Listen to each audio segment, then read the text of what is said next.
프랑스에서는 수많은 위인들이 역사에 자신의 이름을 올렸습니다. 잔다르크, 루이 14세, 나폴레옹 보나파르트, 샤를 드골, 그리고 여기 또 하나의 인물이 있습니다. 교활하고 음흉하며 약삭 빠르고 뻔뻔하기 짝이 없는, 명예를 모르고 신앙심도 부족한 위선자이자 비겁자. 수많은 악명을 뒤집어 쓴 이 인물은 대중들로부터 제대로 조명을 받지 못하고 있죠. 그러나 그러한 악명들을 모두 감수한 이 인물은 사실 프랑스를 반석 위에 올린 장본인이라는 평을 받으며 존엄왕이라는 칭호를 받은 명군이었습니다.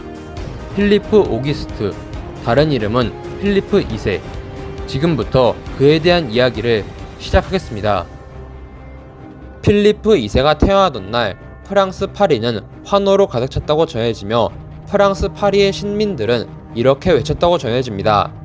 이분은 훗날 플랜테젠의 왕조를 쳐부술 망치가 될 것이다.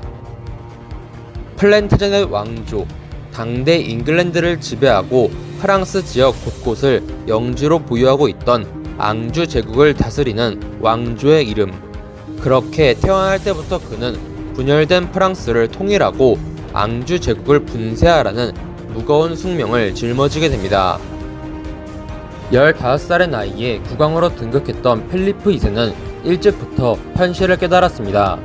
군사력, 재력, 행정력에 이르기까지 프랑스 왕국은 앙주 제국에 비해 뒤떨어진다는 현실을 말이죠. 하지만 그랬기 때문에 필리프 2세는 자신의 목적을 이루기 위하여 수단과 방법을 가리지 않았고 선과 악을 가리지 않았습니다.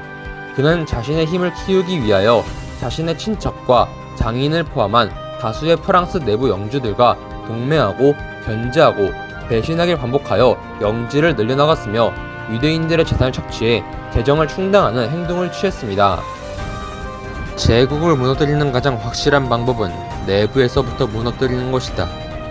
현명한 필리프 2세는 아직 자신의 힘만으로 앙주 제국을 무너뜨리는 것이 불가능에 가깝다는 사실을 알고 있었습니다.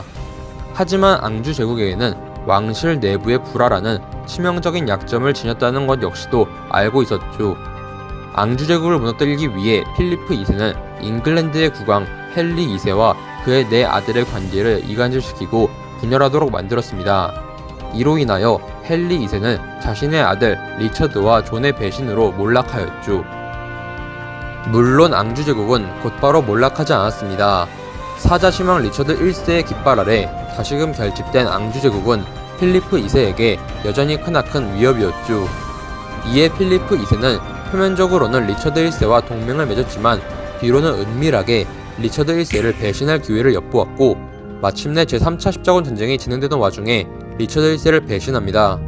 비록 이러한 배신은 분노로 가득 찼던 리처드 1세의 반격에 의해 실패로 돌아가나 필리프 2세는 헨리 2세를 처리했던 때와 마찬가지로 앙주 제국의 반기를 든 영주의 반란을 이용해 자신의 손을 더럽히지 않고 리처드 1세를 제거했습니다.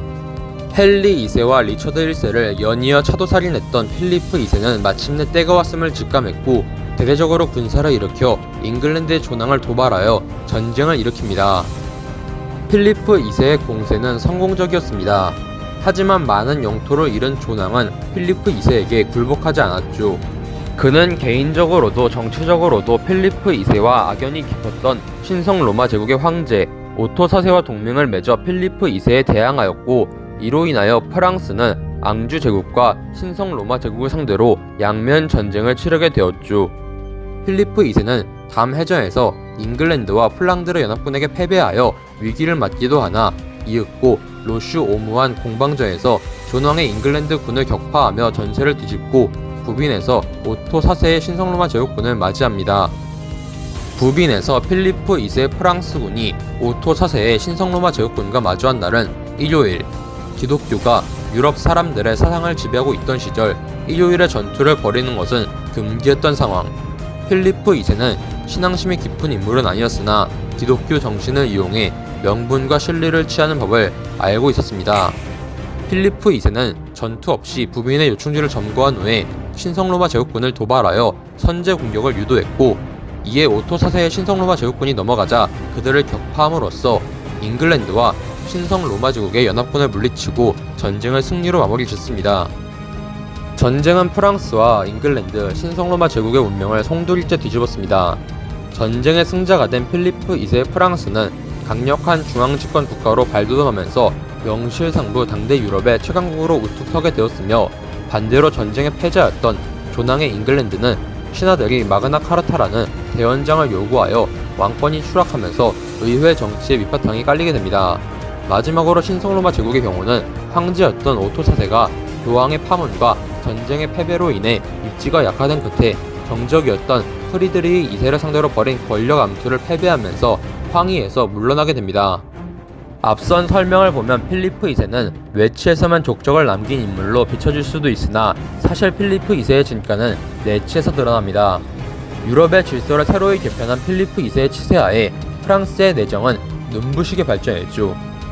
프랑스의 중앙집권의 뿌리가 되는 행정개혁, 상비군의 뿌리가 되는 왕실 직속 용병부대 운영, 명목상의 수도였던 파리의 행정수도화가 모두 필리프 2세의 치세하에 이루어졌으며, 이외에도 현 소르본 대학과 파리시테 대학의 모태가 되는 파리대학교가 그의 치세하에 정식 대학으로 승격되었고, 현 루브르 박물관으로 바뀌게 되는 루브르성이 그의 치세에 축조되었습니다. 필리프 2세는 프랑스를 모든 방면에서 크게 성장시켰고, 그의 업적으로 인해 프랑스는 100년 전쟁이 발발하기 전까지 유럽에서 견줄 국가가 없는 강대국으로 자리 잡을 수 있게 되었습니다.